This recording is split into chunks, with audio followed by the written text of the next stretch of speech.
This is Carl at National RV Detroit. I'm going to walk you through this 2017 Wolfpack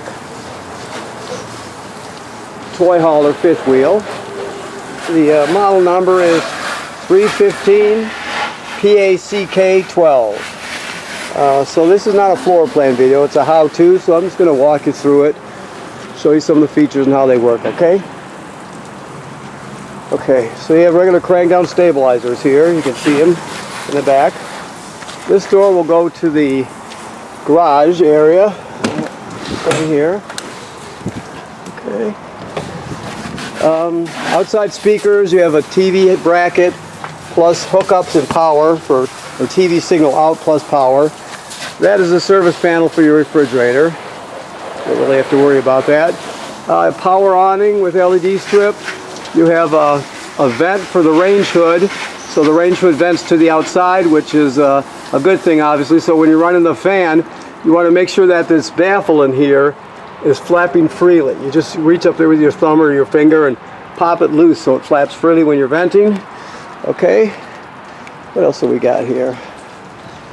Your water heater is right here. Let me see what we have. Okay. So this one works on both gas and electric. You can see there's a rocker switch right here. It's off. That rocker switch controls the heating element behind this cover here. Right? Never run this without water in it. Always make sure there's water in it when you're running it. And this is a gas burner. The switch for the gas burner is inside. I'll show you that. This is the drain plug right here. Takes an 1 1/16 6-point socket to remove it. That's where you drain it at. Okay, never let the water out or drain plug when the water is hot or it's under pressure or both. Just make sure you let the pressure out of the tank and you let it cool down before you do anything like that. Okay, you don't want to get scalded or worse. Okay, so there's your pass-through storage. You have a dump hose down there, some cranks I can see. Okay, this would be LP, I suppose. Yes, that one's a 20-pounder. And you've got, it's prepped for a generator. Okay, you got your landing gear switches and light here. So that's how you raise and lower it, the front end I mean. The other tank will be right here. The other side. Whoops. Yeah, there's your other 20-pounder. So the battery will be in this compartment right here. Outside shower. This is where you get your water station here. So you have a city water hookup right here, which is the most common way to get water to the trailer right there. You just hook the hose on there and you're all set.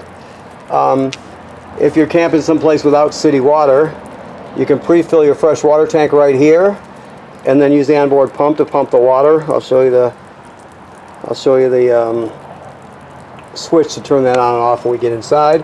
This is your black tank flush, so you can flush out your black tank, which is toilet water and waste. Like it says on the sticker, make sure you first of all, to use it, you put your hose on here and you turn it on and it'll spray out the inside of the black tank and clean off the sensors. But like it says here, never run it with the valve closed. You always want to open the black tank flush valve before you turn the water on. Okay. You have cable and satellite through right there. Let's see what else we have. See your outlets down here. Power cord. This is a 50 amp system, so you got a 50 amp cord.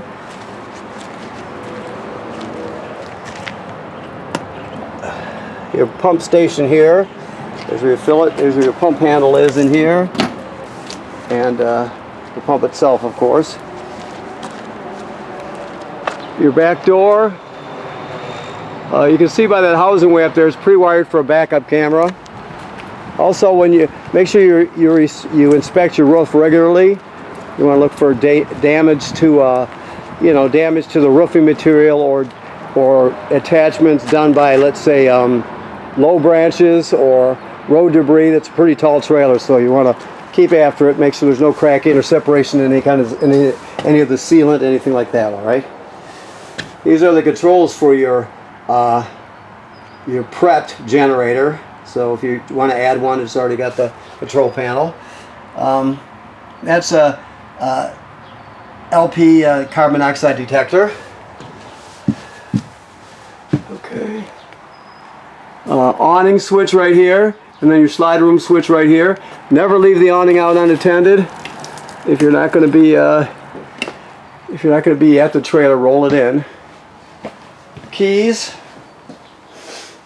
This is your vent that we just talked about. Make sure you, when you're running the fan, make sure to open the baffle. You got a light on it also. Microwave down here, which works like any other microwave, and then you have a cooktop here, which works like most other campground or camper cooktops. You got 3 burners, one for each, or 3 knobs, one for each burner, and then your sparker, which sparks by turning it clockwise. I don't know if you've got the gas on here. No. But when the gas is on, you just turn it to light and click it to the right, it'll light right up. Anytime you change tanks or fill them, there's going to be a little pocket of air that gets in the line, so you'll have to work past that sometimes. But other than that, it should start the first click once you get it all primed up there. Okay. Alrighty, what else have we got here? Your refrigerator is a gas absorption refrigerator. So, basically it's automatic, so it automatically seeks out electricity. If it can't find the electricity, it'll automatically switch over to gas. Or if there's a power outage while you're camping or at the campsite, it'll sense that and switch over to gas. So it's automatic. It runs on either 110 AC or LP gas. This device down here is your power converter. This converts AC to DC power. Oh, let me should have done it the other way. I already had it open. There we go. So what you have, as long as you're plugged in, you got 110 AC at these circuit breakers, just like you have at home, and they're all labeled, right? Then the power is converted to 12 volt DC on this side, so you got 12 volt fuses, and they're all labeled. If any of them light up and you see them glowing through this plastic here, you know that one is blown, and that's all it's telling you. That rarely happens. It shouldn't happen. Another thing, it's a battery tender, so it's going to sense how much energy your battery up front has and needs, and as long as you're plugged into shore power, it's going to charge your battery for you. Okay? Alrighty. Let's see what else we have here. You can drop the table down onto these cleats, obviously, and turn it into a bed. This is a jackknife, I think. Yeah, it's a jackknife sofa, so you can lay it flat and turn it into a bed. Okay. Let's see which way to go. We'll go forward first. This is your sound and discs. You play CDs and DVDs here.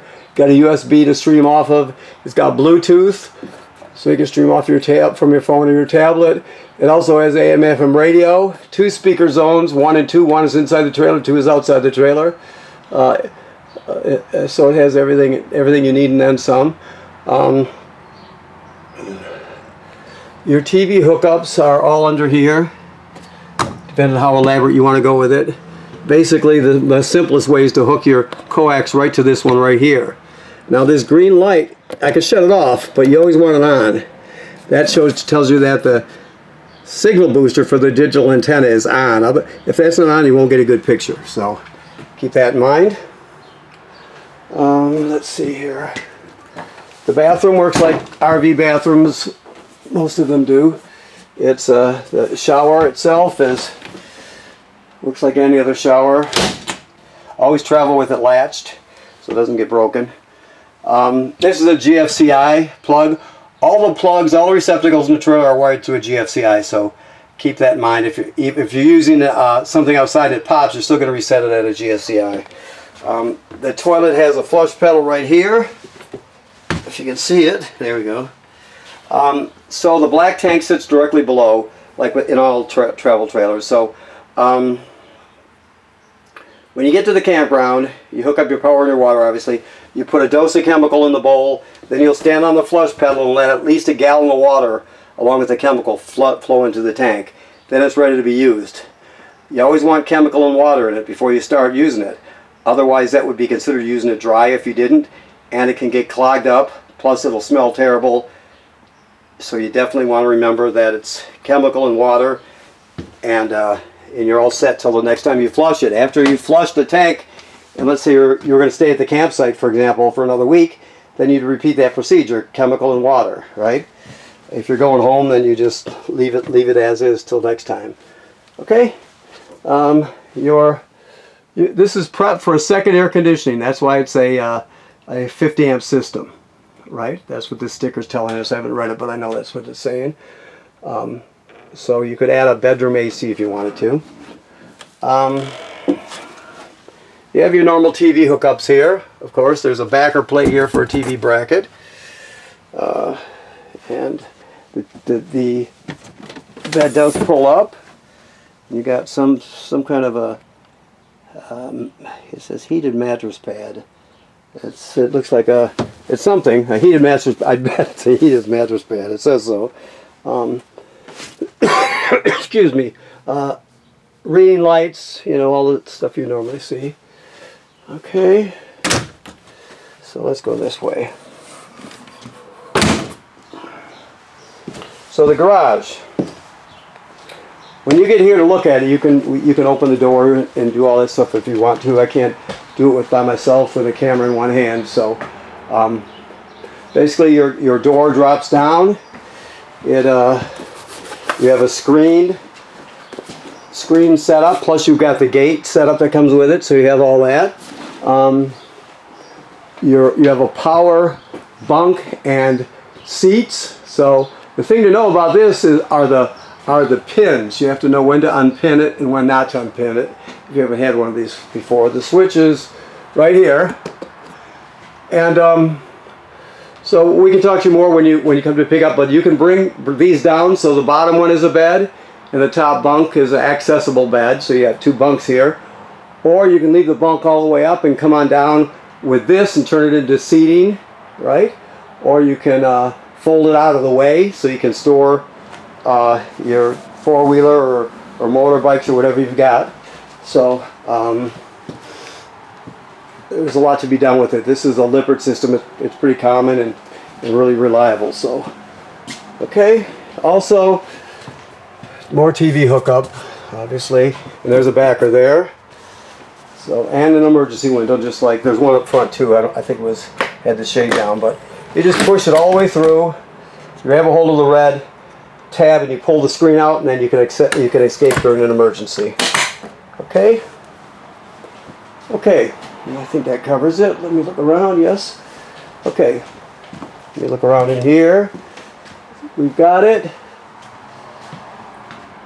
Yeah. The only thing I didn't talk about is this is your thermostat. You hit the mode button to light it up, and then you just go through the modes. It's very simple. Okay. All right. So I want to thank you for purchasing your trailer here at National RV Detroit. Remember what I said about inspecting the roof regularly. That's always important to do. Protect your investment. And it's simple enough to do. Just be careful, obviously. And right now, this trailer's in camping mode, so the antifreeze has been purged from the system, and the water heater has water in the tank, and it's ready to go. The valves are in the correct position. Never run the water heater without water in it. Remember, I mentioned that earlier. And I did mention before that you can pump water out of the fresh water tank. This is what I forgot to tell you here. So this is the water pump here, right? You use that to pump water out of the fresh water tank if you don't have city water. You also use that to winterize the trailer, okay? Then you have the water heater. You can light it on gas right there. That's where the gas lighting switch is. Remember I showed you to turn on the electric element, there's a switch outside in the lower left-hand corner, okay? And then that gas would be here. Check your battery and your levels right there. And so that deals with all your tanks, fresh, gray, and black, okay? All right, so where was I? I was signing off here. So, yeah, so right now, like I said, it's ready to be camped in. Just remember you have to winterize it, of course, and make sure the valves are in the correct position when you do that, so you don't damage anything. Other than that, you're all set. Thank you.